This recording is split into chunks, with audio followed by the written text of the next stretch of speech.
I was hauling a case of antifreeze from my garage to my truck when I heard the distinctive clicking of heels on pavement behind me, and I knew before I even turned around that my Tuesday afternoon was about to get a whole lot more complicated. "Excuse me, Oliver?" "Oliver Nelson." The voice was sharp enough to cut glass, and I suppressed a groan as I set the case down in my truck bed. I turned to face Patricia Henderson, the HOA president of Meadowbrook Estates here in Henderson, Nevada, and arguably the most persistent thorn in my side since I'd moved into this community 3 years ago.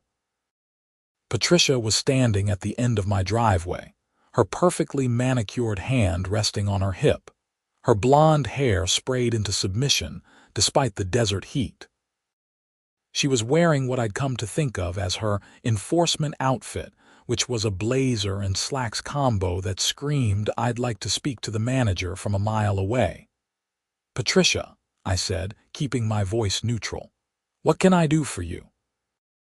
She marched up my driveway like she owned it, which in her mind she probably thought she did.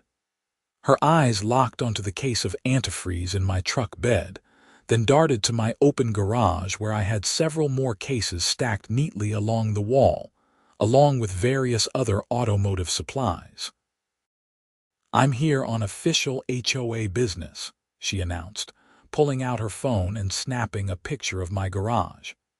"Section 12, subsection 4 of our community bylaws clearly states that no homeowner may operate a commercial business from their residence.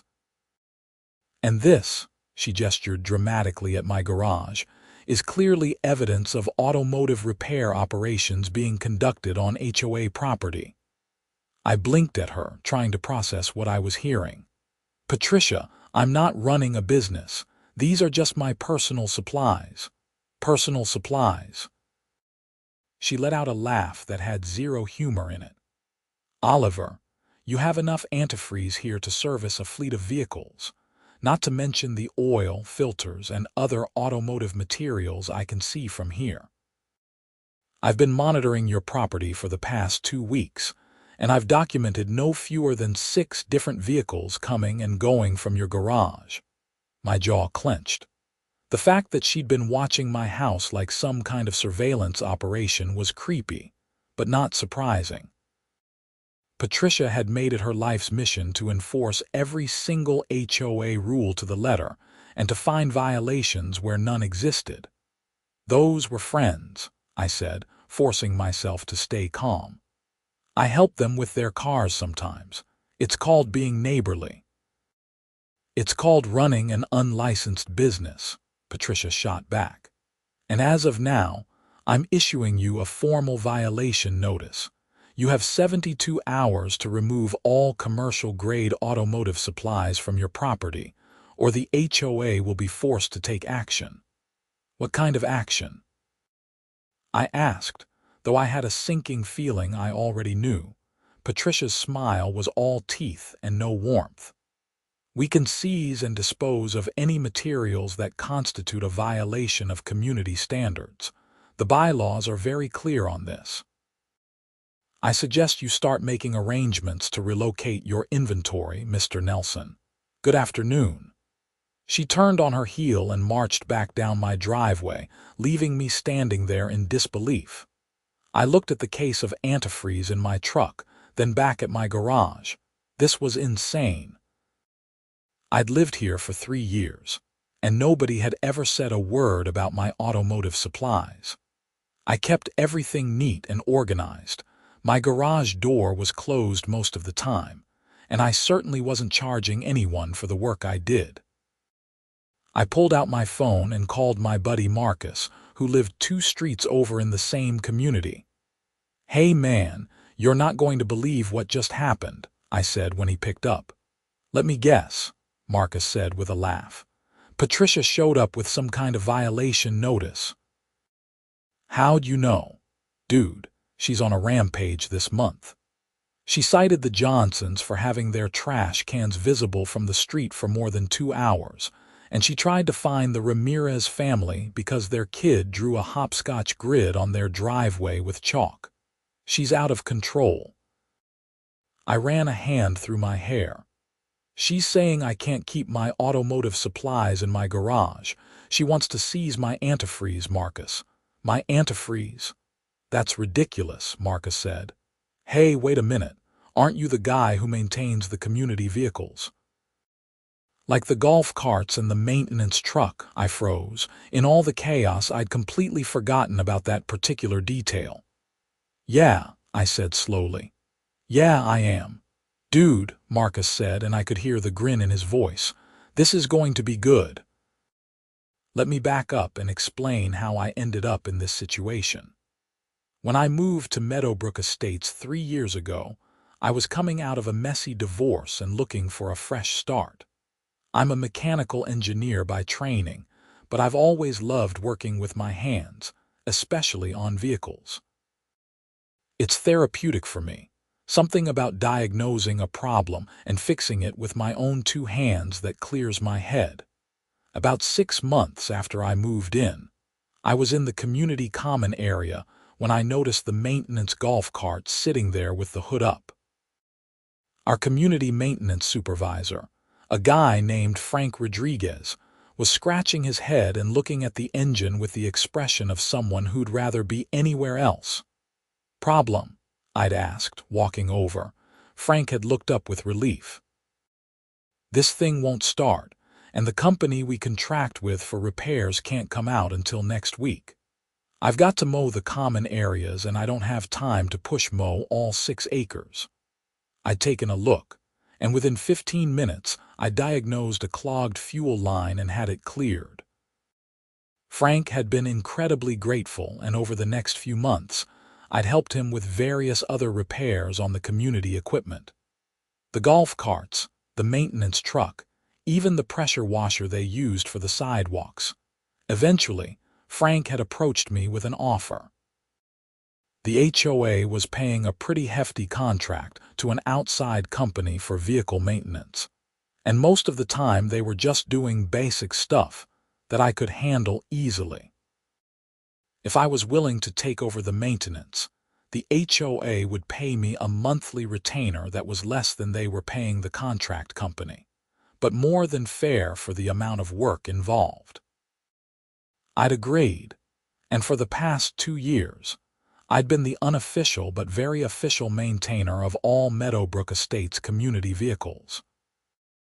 I had a letter of agreement, signed by the previous HOA president and the board, authorizing me to purchase and store necessary supplies for this purpose, and authorizing me to perform the work from my home garage.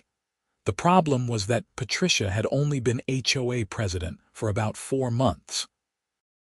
She'd run on a platform of restoring community standards, which apparently meant harassing everyone about every minor thing she could think of. And in her zealous campaign to root out violations, she'd apparently never bothered to check what official arrangements the HOA actually had in place. The next morning, I went to the HOA office, which was a small building near the community pool. Patricia was there, along with 2 other board members. Donald Wright, the vice president who mostly seemed to go along with whatever Patricia wanted, and Susan Martinez, the treasurer who actually seemed reasonable. I need to speak with you about yesterday, I said, standing in the doorway. Patricia looked up from her desk with an expression of irritation. Mr. Nelson, your 72 hours has barely begun.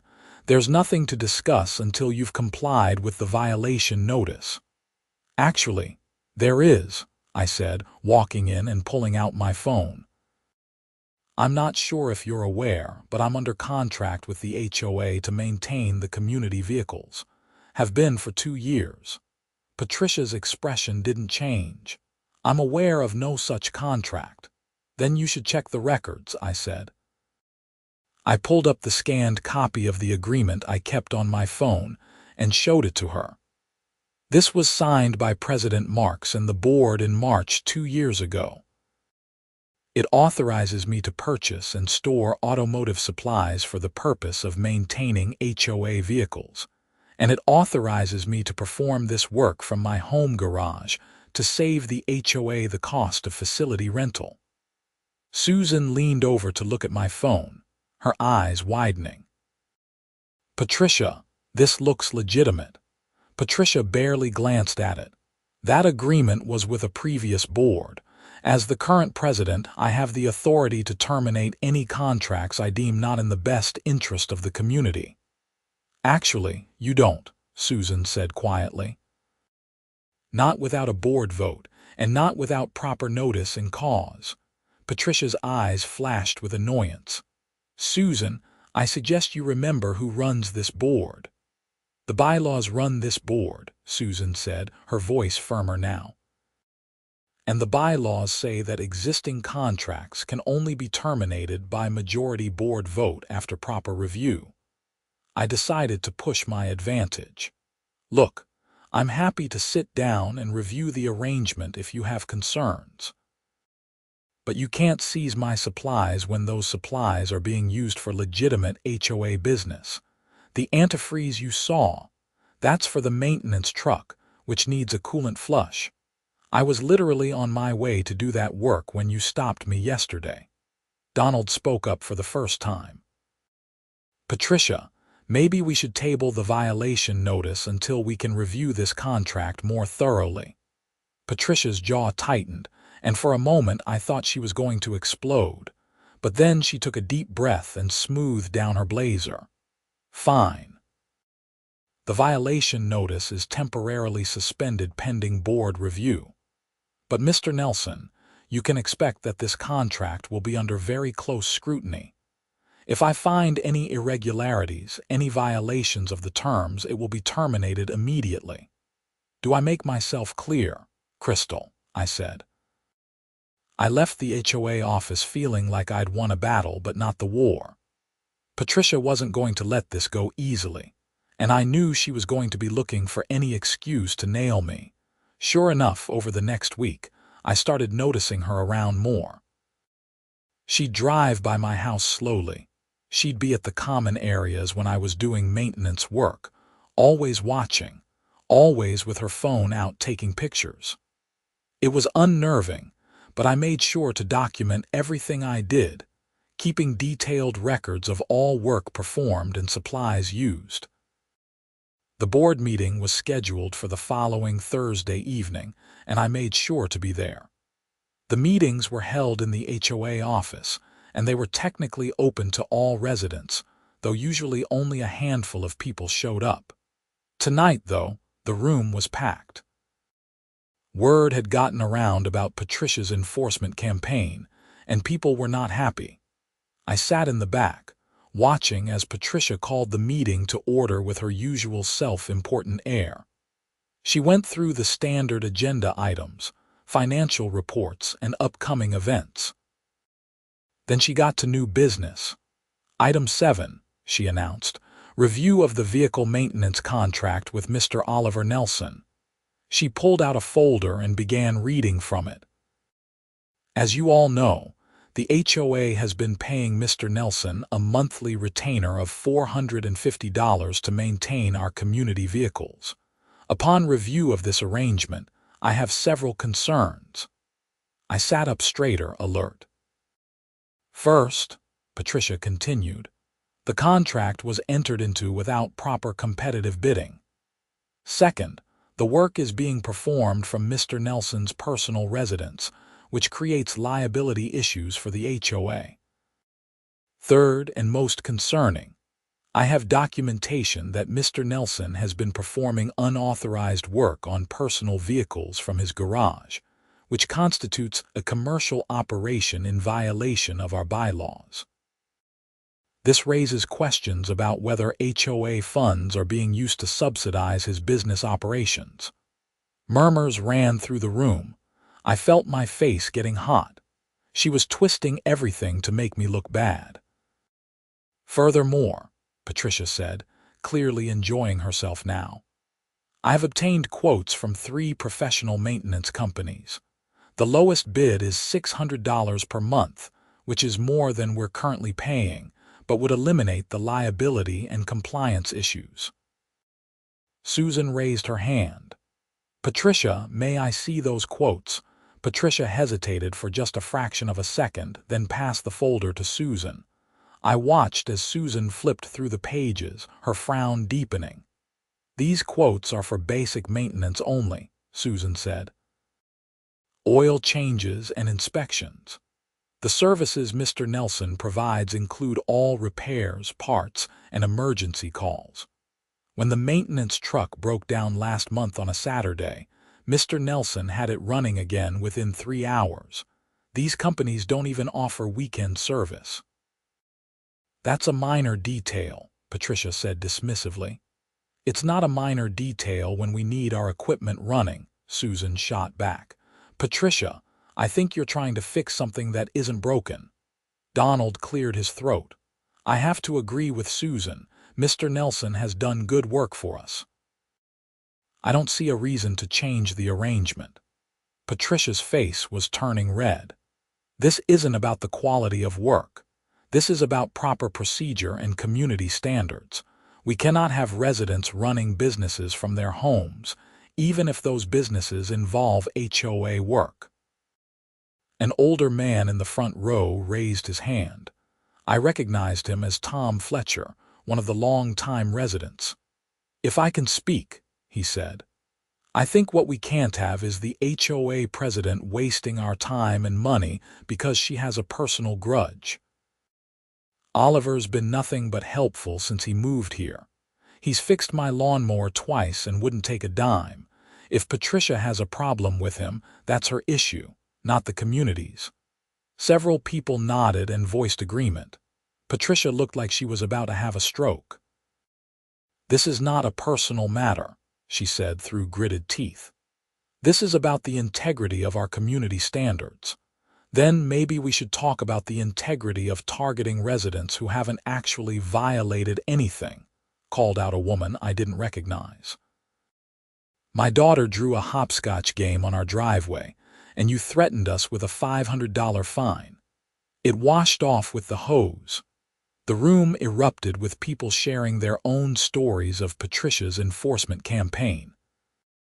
The Johnson family's trash can incident. A violation notice for a garden gnome that was deemed inappropriate yard decor. A threatened fine because someone's Christmas lights were still up in January, which was apparently 2 weeks past the allowed deadline. Patricia was banging her gavel, trying to restore order, but the damage was done. The meeting devolved into chaos, and eventually, Patricia adjourned it with no vote taken on my contract. I left feeling relieved but still uneasy. Patricia had been publicly embarrassed, which meant she was going to be even more determined to find a way to come after me. I was right. 2 days later, I got a certified letter from the HOA. It wasn't a violation notice this time. It was an audit notice. Patricia was demanding detailed records of all work I'd performed for the HOA over the past 2 years. All receipts for parts and supplies purchased, and documentation of all time spent on HOA work. The letter stated that the audit was being conducted to ensure proper use of HOA funds and compliance with contract terms. It gave me 10 days to produce the records. I spent that weekend going through my files. Fortunately, I'm pretty organized when it comes to this stuff. I had a dedicated folder on my computer with logs of all work performed, photos of repairs, receipts for all parts purchased, and time logs. I compiled everything into a comprehensive report, printed it out, and delivered it to the HOA office within a week. Patricia's response came 3 days later. Another certified letter, this time claiming that I'd violated the contract by using non-approved suppliers for parts purchases. I read the letter twice, trying to understand what she was talking about. The contract specified that I should use reasonable judgment in selecting quality parts at fair prices. It didn't specify any particular suppliers. I'd been buying parts from a mix of auto parts stores, online retailers, and occasionally directly from manufacturers. Everything was documented. Everything was at or below market price, and everything was quality parts. I called Susan, who had given me her number after the board meeting. "This is harassment," I told her. "There's no clause in the contract about approved suppliers. She's making this up." Susan sighed. "I know. She brought it up at an emergency board meeting yesterday. I voted against pursuing it, but Donald sided with her. I think he's afraid of her at this point." "So what happens now?" "She's going to try to terminate your contract at the next board meeting for breach of terms." "Oliver, I'm sorry. I'm doing what I can, but I'm just one vote." I hung up feeling defeated. This was ridiculous. I'd been doing good work, saving the HOA money, and I was being targeted because Patricia had decided she didn't like me. That evening, I was in my garage doing an oil change on my personal truck when Marcus stopped by with a six-pack of beer. "Heard about the audit drama," he said, handing me a cold one. "Patricia's really got it out for you." "Tell me about it," I said, taking a long drink. "I don't even know what I did to get on her radar." Marcus leaned against my workbench. "You remember a few months back, before Patricia became president, there was that community barbecue," I thought back. "Vaguely. Why?" "Patricia's son was there." "Kyle, the one who's like 25 and still living with her. Anyway, he was showing off his car, some modded Honda with a loud exhaust. You made some comment about how he'd probably void his warranty with the modifications." I did remember that, actually. The kid had been revving his engine in the parking lot where families with small children were trying to enjoy the barbecue. I'd made a joking comment about warranties, but I'd mostly been annoyed about the noise. "You think she's doing all this because of that?" I asked. Marcus shrugged. "Patricia's the type to hold a grudge, and you kind of showed up her precious baby boy in front of a bunch of people." It seemed insane that all of this could be over something so petty, but the more I thought about it, the more it made sense. Patricia had always been cold to me, but the real harassment had only started recently, after that barbecue. The next board meeting was a week away, and I knew I needed to prepare. I couldn't just show up and hope for the best. Patricia was coming with everything she had, and I needed to be ready. I spent the week building my defense. I pulled up the bylaws and read through the entire contract dispute resolution process. I documented every single interaction I'd had with Patricia, every letter, every conversation. I reached out to Frank, the maintenance supervisor, and asked him to write a letter detailing the quality of my work and any issues he'd had with my service. Frank was happy to help. "Patricia's been on my case too," he told me. "She wants me to start tracking every minute I spend on every task, like I'm punching a time clock. I've been doing this job for 8 years, and nobody's ever had a problem before." The letter he wrote was glowing, detailing how I'd saved the HOA thousands of dollars in repair costs, how I was always available for emergencies, and how the community vehicles had never been better maintained. I also reached out to several other residents who I'd helped with various things over the years. Not car repairs for money, just neighborly help. Fixing a fence, helping move furniture, that kind of thing. I asked them if they'd be willing to come to the board meeting and speak on my behalf. The response was overwhelming. By the time the meeting rolled around, I had a dozen residents ready to show up in support.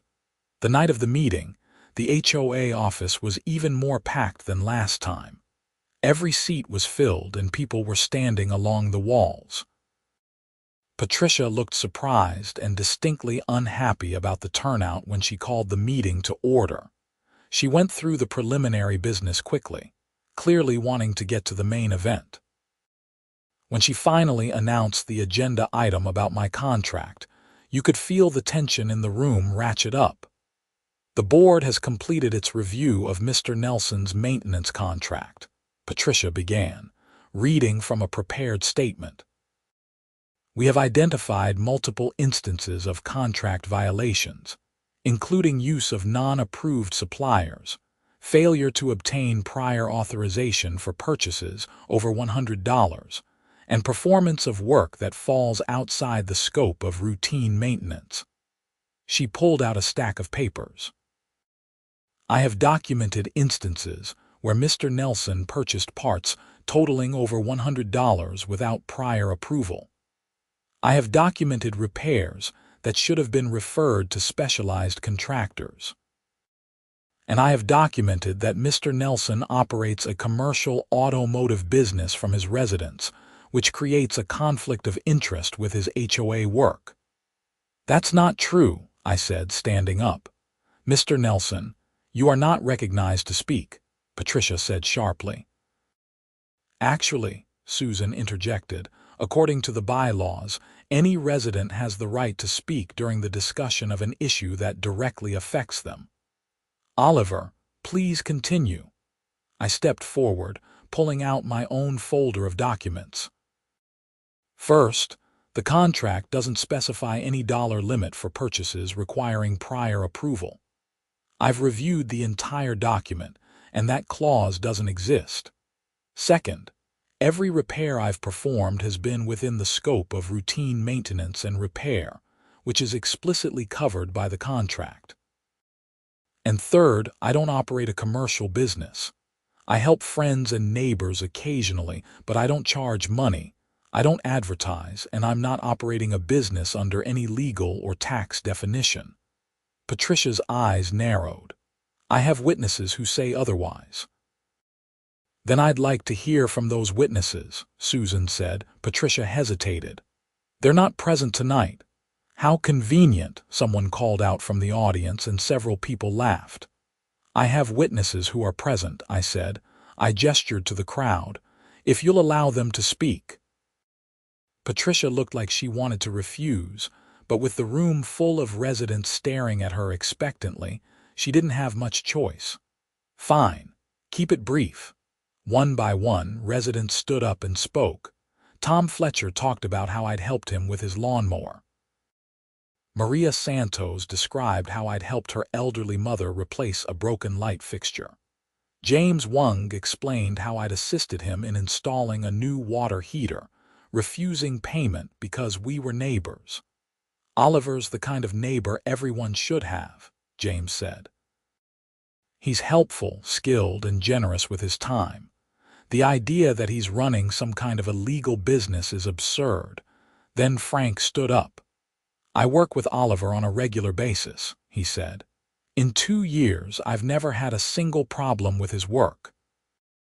He saved the HOA tens of thousands of dollars compared to what we'd pay a commercial contractor.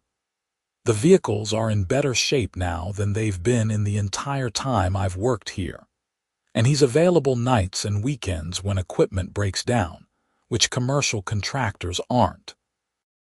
This board would be making a huge mistake to terminate his contract. The room erupted in applause.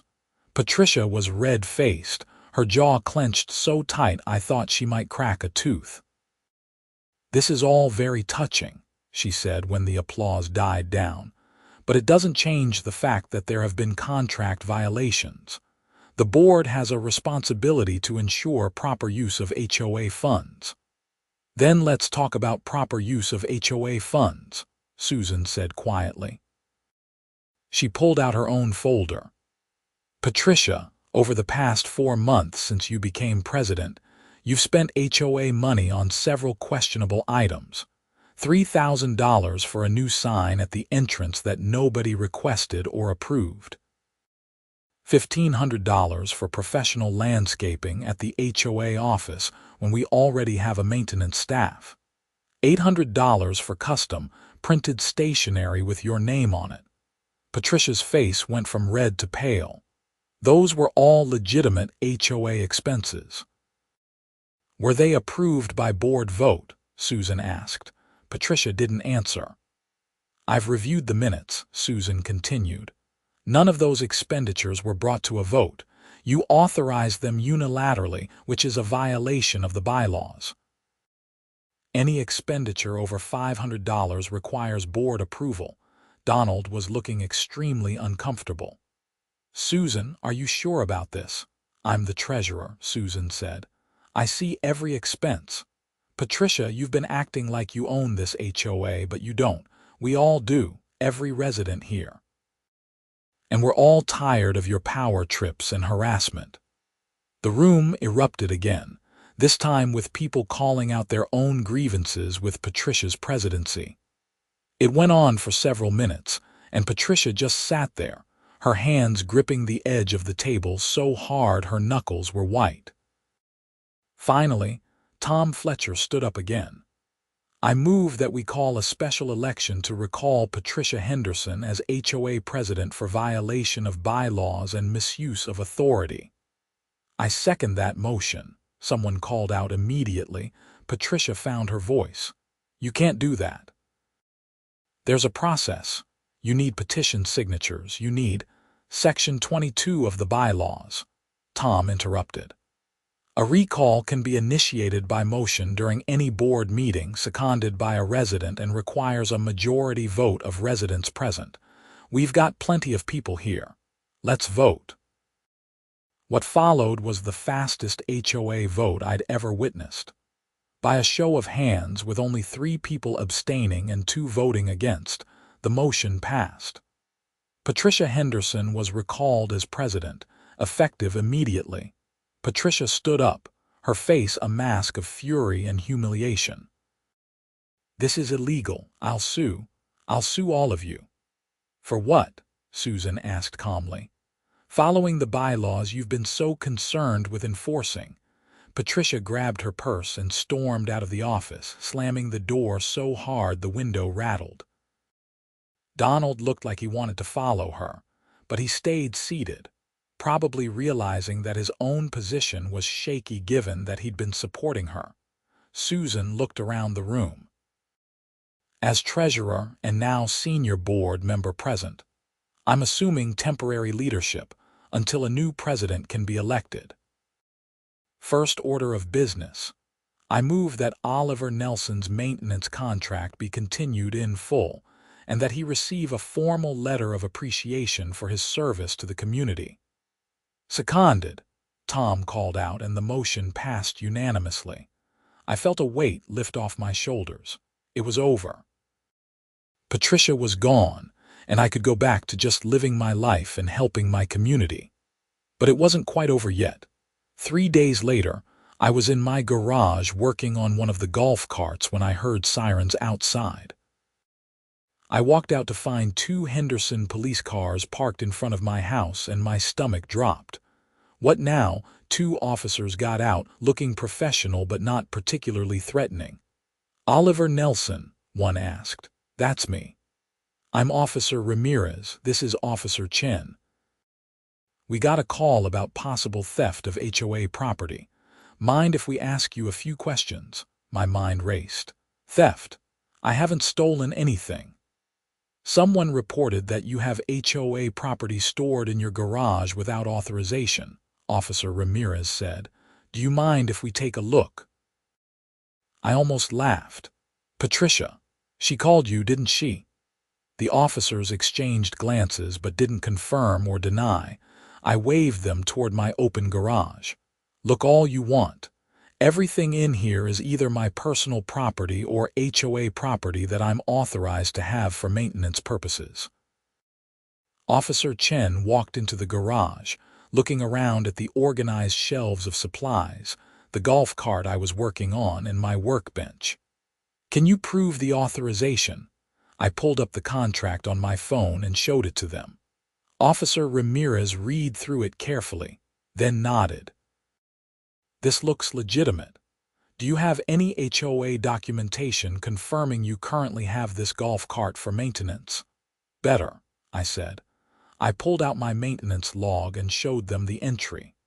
Logged it out with Frank Rodriguez, the maintenance supervisor, yesterday morning. Front axle needs replacement. I'm expecting the parts to arrive tomorrow. Officer Chen took some photos of the contract and the log, then nodded to his partner. "Looks like we're good here, Mr. Nelson. Sorry for the trouble. No problem. You're just doing your job." "But can I ask, was it Patricia Henderson who called this in?" Officer Ramirez hesitated, then nodded. "Yes. She claimed you'd stolen HOA vehicles and automotive supplies. She was quite insistent that we investigate immediately." "She was recalled as HOA president a few days ago," I explained. "She's been harassing me for weeks, trying to manufacture violations. This is just her latest attempt at revenge." The officers didn't look particularly surprised. "We'll note that in our report," Officer Ramirez said. "And Mr. Nelson, if she continues to harass you, you might want to consider a restraining order. False police reports are a serious matter." After they left, I called Susan and told her what happened. She was furious. "That's it. I'm talking to the board about banning her from HOA functions. She's not even president anymore. She has no business involving the police in HOA matters."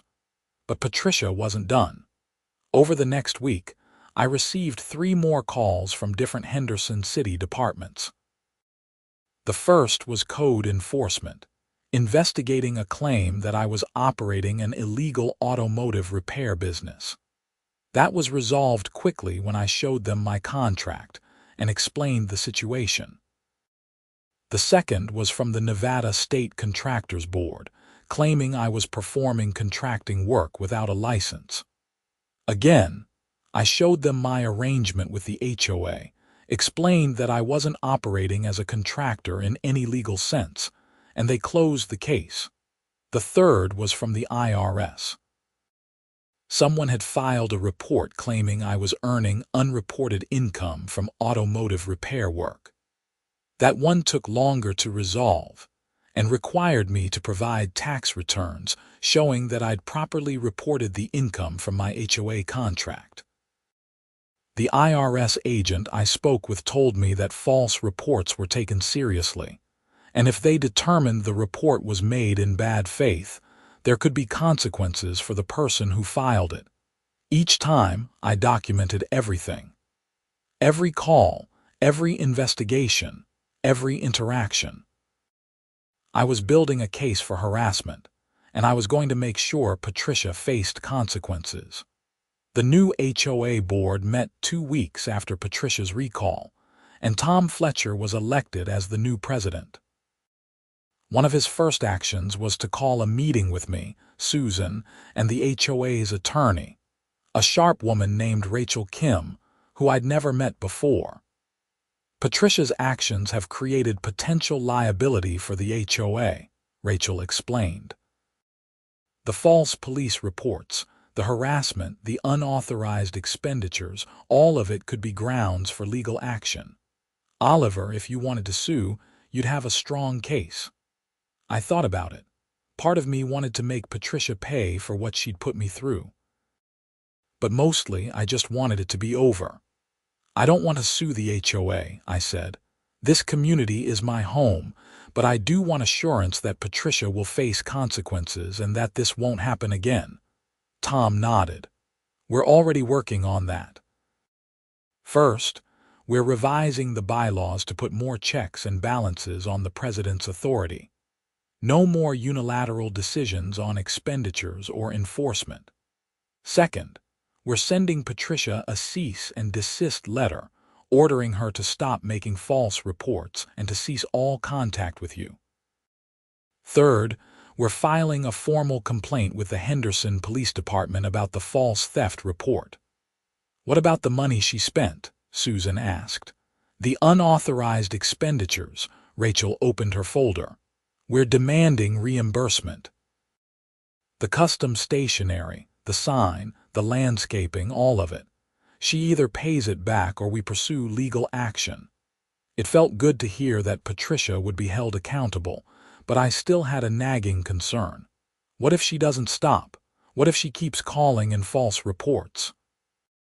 Rachel's smile was cold. "Then we pursue charges for harassment and filing false police reports. Those are criminal offenses in Nevada. She'd be looking at fines and possibly jail time if she continues. The cease and desist letter was sent to Patricia the next day. I didn't hear anything for a week, and I started to hope that maybe she'd finally gotten the message. Then I came home from work one afternoon to find my mailbox had been vandalized. Someone had taken a bat or a crowbar to it, completely destroying it. The post was bent, the box was dented and hanging open, and my mail was scattered across the lawn. I gathered up my mail and looked around. No one was out on the street, but I noticed something. My house was on the corner, and there was a community security camera mounted on the light pole across the street. It monitored the intersection for safety purposes, but it should have caught whoever did this. I called Tom immediately. "Can you get me the footage from the security camera at the intersection of Maple and Oak?" "What happened?" Tom asked. "Someone destroyed my mailbox. I think it might have been Patricia." Tom was quiet for a moment. "I'll get you that footage. Give me an hour." 50 minutes later, my doorbell rang. It was Tom, with a laptop under his arm and a grim expression on his face. "You're going to want to see this." We sat at my kitchen table, and he opened the laptop, pulling up a video file. The timestamp showed earlier that afternoon. I watched as a white SUV pulled up to the curb near my mailbox. The driver got out, and even though the video quality wasn't perfect, I could clearly identify Patricia Henderson. She looked around quickly, then pulled something from her car. It looked like a metal pipe. She approached my mailbox and swung hard, hitting it repeatedly until it was destroyed. Then she got back in her car and drove away. "That's destruction of property," Tom said. "And because she destroyed a mailbox, it's also a federal offense. Tampering with mail is taken very seriously." I stared at the screen, watching the video loop. Patricia had completely lost it. This wasn't just HOA drama anymore. This was criminal behavior. "I'm calling the police," I said. Tom nodded. "I'll send you a copy of this video right now." Officer Ramirez returned to my house that evening, this time with a detective named Sarah Wilson. I showed them the destroyed mailbox and played the security footage. Detective Wilson watched it twice, taking notes. "That's pretty clear," she said. "That's Patricia Henderson." "Former HOA president," I confirmed. "She was recalled a few weeks ago after harassing me and several other residents. The HOA sent her a cease and desist letter, and I guess this is her response." Detective Wilson nodded. "Destruction of property, and you're right about the federal offense. I'll contact the postal inspector about the mailbox. In the meantime, I'm going to go have a conversation with Miss Henderson." "What happens now?" I asked. "Depends on what she says, but with video evidence this clear, we'll likely be filing charges. Destruction of property is a misdemeanor in Nevada, but the mailbox tampering is federal. She's looking at fines and possibly jail time." After they left, I called Marcus. "Man, you're not going to believe what Patricia did now." I filled him in on the mailbox incident. Marcus let out a low whistle. "She's completely lost it. Destroying a mailbox is a federal crime, isn't it?" "Yep. The detective is going to talk to the postal inspector." "Dude, Patricia's going to jail," Marcus said with a kind of amazed disbelief. "Over HOA drama and antifreeze. This is the most insane thing I've ever heard." When I thought about it, he was right. This whole situation had spiraled completely out of control, all because Patricia had decided to target me over some automotive supplies and a bruised ego about her son. The next day, I got a call from Detective Wilson. "Just wanted to update you. We arrested Patricia Henderson this morning. She's been charged with destruction of property and interfering with mail delivery. She made bail, but there's a restraining order in place. She's not allowed to come within 500 feet of you or your property." "Did she say anything?" I asked. "Not much. She tried to claim you'd been harassing her and she was defending herself, but the video evidence doesn't support that. Her attorney advised her to stop talking. Over the next few weeks, things slowly returned to normal. I fixed my mailbox, though I upgraded to a heavy-duty model that would be harder to destroy. I continued my work maintaining the HOA vehicles, and Tom and the new board were great to work with. They actually increased my monthly retainer to match what the commercial contractors had quoted, which was a nice acknowledgement of the quality work I'd been providing. The Meadowbrook Estates community seemed lighter somehow, like a dark cloud had lifted. Residents were friendlier, more relaxed. Several people told me they'd been afraid to do anything in their yards or homes for fear of Patricia finding some violation to cite them for. Patricia's court date was set for 2 months out. The HOA's attorney kept me updated on the civil case too. Patricia had initially refused to reimburse the HOA for the unauthorized expenditures, but when the HOA filed a lawsuit, she'd quickly settled, paying back the full amount plus the HOA's legal fees. I ran into her son Kyle once, at a gas station in Henderson. He looked embarrassed when he saw me, and I thought he was going to pretend he didn't recognize me. But instead, he walked over. "Hey," he said awkwardly. "I just wanted to say I'm sorry about all this. My mom, she's always been intense, but this whole HOA thing, she really went off the deep end." I studied him for a moment. He seemed genuine. "It's not your fault," I said. "But for what it's worth, the comment I made about your car at the barbecue, I was just joking around. I didn't mean to offend." Kyle shook his head. "Dude, that's not even, my mom mentioned that, but this wasn't about that. She's just like this. She always has to be in control, and when someone challenges her or doesn't fall in line, she loses it. She's been in therapy before, but she always quits because she thinks the therapist is wrong." He sighed. "I'm actually moving out, getting my own place across town. I love my mom, but I can't deal with the drama anymore." "That's probably healthy," I said. "Good luck, Kyle." The court case finally came up in late June. I had to testify about the harassment, the false police reports, and the mailbox destruction. The video evidence was compelling, and Patricia's attorney didn't have much to work with.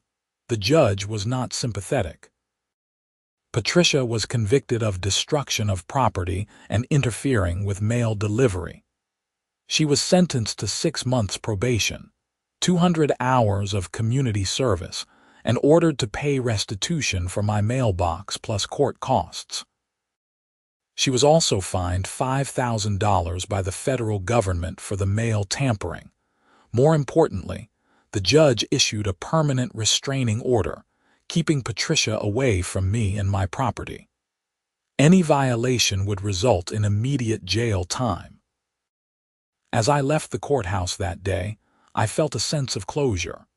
It had been a crazy few months, all triggered by Patricia's obsession with my antifreeze and her inability to let go of control. But in the end, justice had been served. The community was better off too. Under Tom's leadership, the HOA actually became what it was supposed to be, an organization that maintained common areas and facilitated community, rather than one that harassed and controlled residents. The bylaws were revised to prevent any single person from having too much power, and there were now regular audits of HOA expenditures. I continued maintaining the community vehicles and actually expanded my role. The board asked if I'd be willing to teach some basic maintenance classes for interested residents, showing them how to handle simple repairs on their own vehicles and equipment. I agreed, and those Saturday morning classes became a popular community event. Marcus became one of my regular students, and he actually got pretty good at basic automotive work. "I never thought I'd enjoy this stuff," he told me one Saturday as we were changing oil in his car. "But there's something satisfying about doing it yourself, you know." I did know. That's why I'd gotten into it in the first place. One afternoon, about 6 months after the court case, I was in my garage working on the maintenance truck when Tom stopped by. "Got a minute?" he asked. "Sure, what's up?" He leaned against my workbench, looking around at my organized supplies. "I was just thinking about how this all started. Patricia showing up and trying to seize your antifreeze because she thought you were running an illegal business. And it turned out you were literally the person keeping all the community vehicles running." I laughed. The irony wasn't lost on me.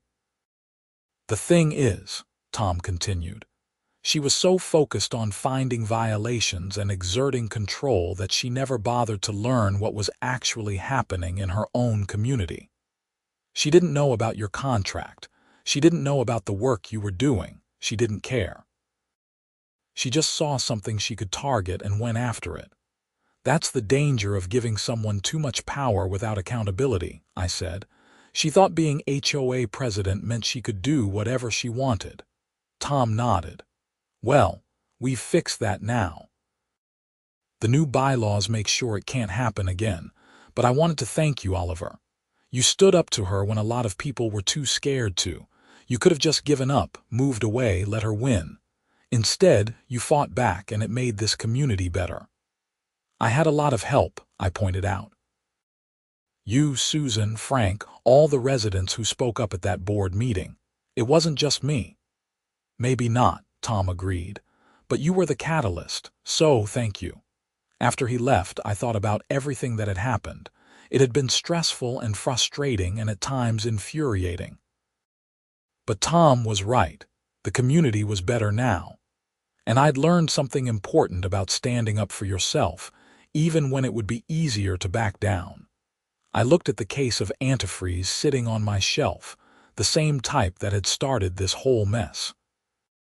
It seemed absurd that something so mundane had triggered such a chain of events. But that's how these things often work. Small conflicts escalate when the people involved let ego and pride take over from common sense. Patricia had let her need for control and her inability to admit she was wrong turn a minor HOA matter into a criminal case that cost her thousands of dollars, her reputation, and her position in the community. All because she couldn't stand the idea that someone might challenge her authority. I finished up my work on the maintenance truck, locked up my garage, and headed inside. My phone buzzed with a text from Marcus. "Barbecue at my place tomorrow. Bring your famous potato salad." I smiled and texted back confirmation. Life in Meadowbrook Estates had returned to normal. The good kind of normal where neighbors were friends and the HOA actually served the community instead of terrorizing it. That evening, I sat on my back patio with a beer, watching the sun set over the Nevada desert. The community golf cart puttered by on the path behind my house, freshly maintained and running smoothly. One of the neighborhood kids waved at me as they rode past on their bike. This was what community was supposed to be. People living their lives, helping each other out, making the place better together. Not rigid enforcement of arbitrary rules by power-hungry board members with personal vendettas. I thought about Patricia sometimes, wondering if she'd learned anything from the experience. Probably not. People like that rarely do. But that wasn't my problem anymore. She was out of my life, out of the HOA, and facing the consequences of her own actions. The next morning, I was up early to work on one of the golf carts that had developed an electrical issue. As I was tracing wires and checking connections, Frank stopped by. "Morning, Oliver," he said. "Just wanted to let you know the board approved the budget for new equipment. We're getting 2 new golf carts and an upgraded maintenance truck." "Nice," I said. "The old truck's been giving me trouble lately. It's on its last legs." "Well, thanks to you keeping it running this long, we had the budget to replace it properly instead of having to emergency purchase something. You've saved this HOA a fortune over the years." After Frank left, I got back to work on the electrical issue. It turned out to be a corroded connection, an easy fix once I found it. I cleaned the contacts, applied some dielectric grease, and the cart hummed to life perfectly. There was something meditative about this kind of work. Finding the problem, figuring out the solution, making the fix. It was straightforward in a way that dealing with people often wasn't. Patricia had made things complicated with her ego and her need to control everything, but the work itself was simple. Vehicle doesn't run right. Diagnose the problem, fix it. I finished up the golf cart and moved on to routine maintenance on the other community vehicles. Oil changes, tire pressure checks, fluid level inspections. The kind of regular care that keeps equipment running smoothly and prevents bigger problems down the road. If only HOAs could be maintained as easily as vehicles, I thought. Regular checks, fix small problems before they become big ones, keep everything running smoothly. But people were more complicated than machines. The rest of the summer passed peacefully. The community classes I taught became popular enough that we had to add more sessions. I met a lot of my neighbors through those classes, people I'd lived near for years but never really talked to. It turned out that teaching people basic automotive skills was a great way to build community connections. In August, the HOA held its annual summer festival, and for the first time in years, according to the longtime residents, people actually seemed to be enjoying themselves. There was no tension, no one nervously wondering if their kids were violating some obscure rule, no Patricia prowling around with her phone taking pictures of violations. Tom gave a short speech thanking everyone who'd helped make the community better over the past year.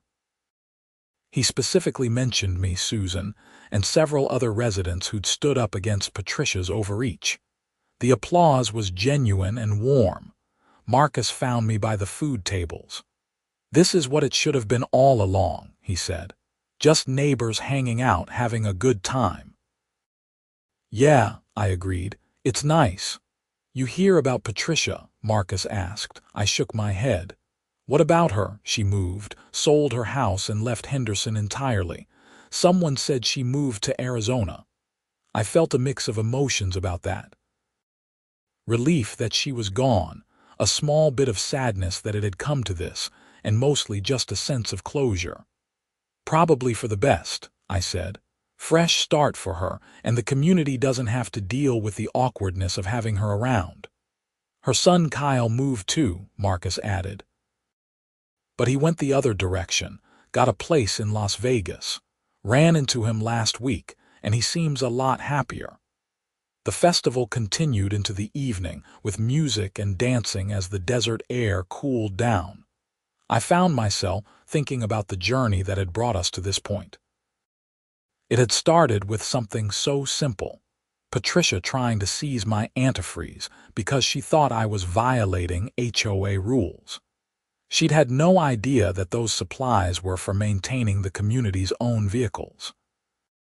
If she'd just asked, if she'd bothered to check the records, if she'd approached it with curiosity instead of assumption and aggression, none of the rest would have happened. She'd still be HOA president, she'd still be living in her house, and she wouldn't have a criminal record. But that wasn't who she was. She'd seen something she could exercise power over, and she'd gone after it without thinking about the consequences. And when people pushed back, when they challenged her authority, she'd escalated instead of reconsidering. It was a lesson in how not to lead, how not to be part of a community. Leadership wasn't about control and enforcement. It was about service and facilitation, about making things work smoothly for everyone. As fall approached, I settled into a comfortable routine. Work during the week at my engineering job. Evenings and weekends working on community vehicles and teaching classes. My garage, once the source of so much conflict, was now a community hub where people stopped by to ask questions, learn skills, or just chat while I worked. The new community vehicles arrived in September, and I helped Frank get them set up and running. The new maintenance truck was a significant upgrade, with better power and more storage space. The golf carts were electric models with better battery systems that would require less maintenance overall. "End of an era," Frank said as we loaded the old truck onto a trailer to be sold. "This thing's been a pain sometimes, but you kept it running way longer than anyone expected." "It was a good truck," I said. "Just old.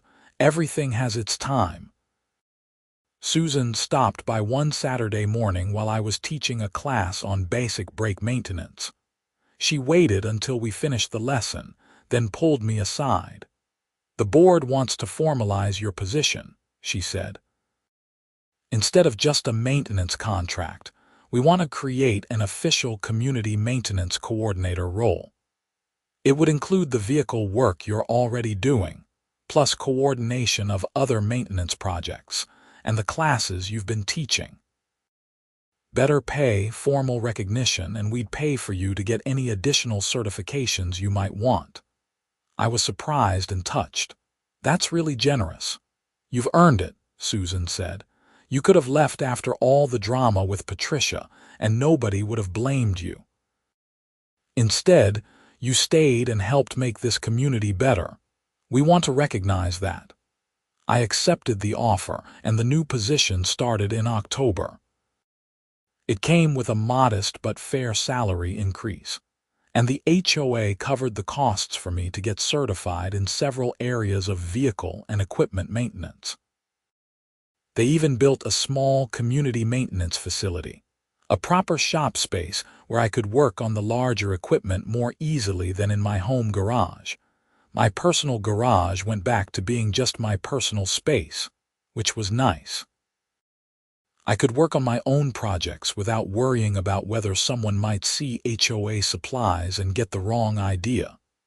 Though honestly, after everything that had happened, I don't think anyone in the community would have cared.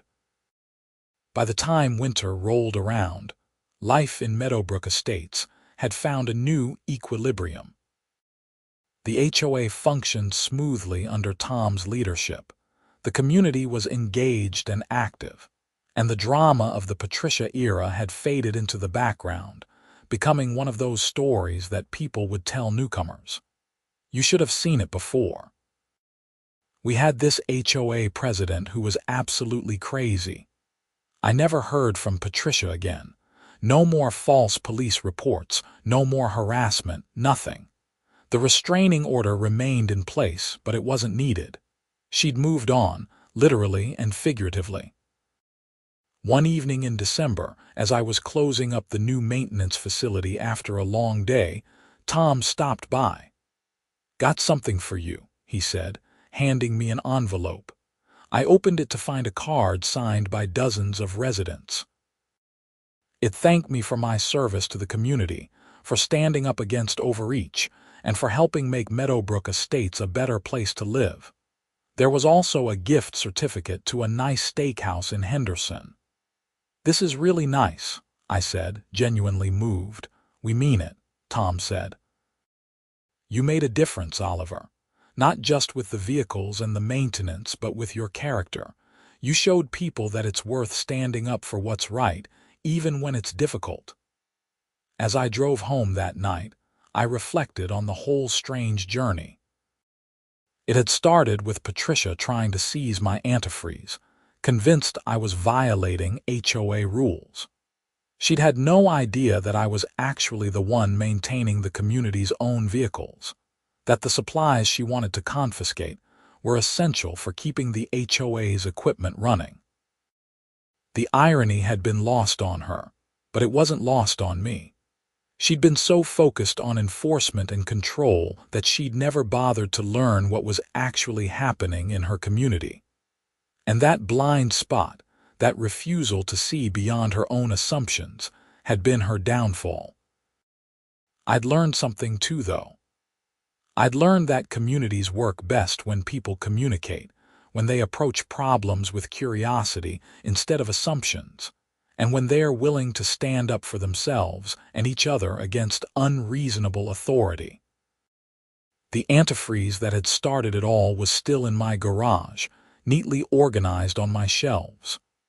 Every time I saw it, I remembered the day Patricia had confronted me about it, demanded I remove it, threatened to seize it. And I smiled, because that moment had set in motion a chain of events that had ultimately made the community better. Sometimes the smallest things can have the biggest consequences. A case of antifreeze, a HOA president's overreach, a community's decision to stand up and say enough.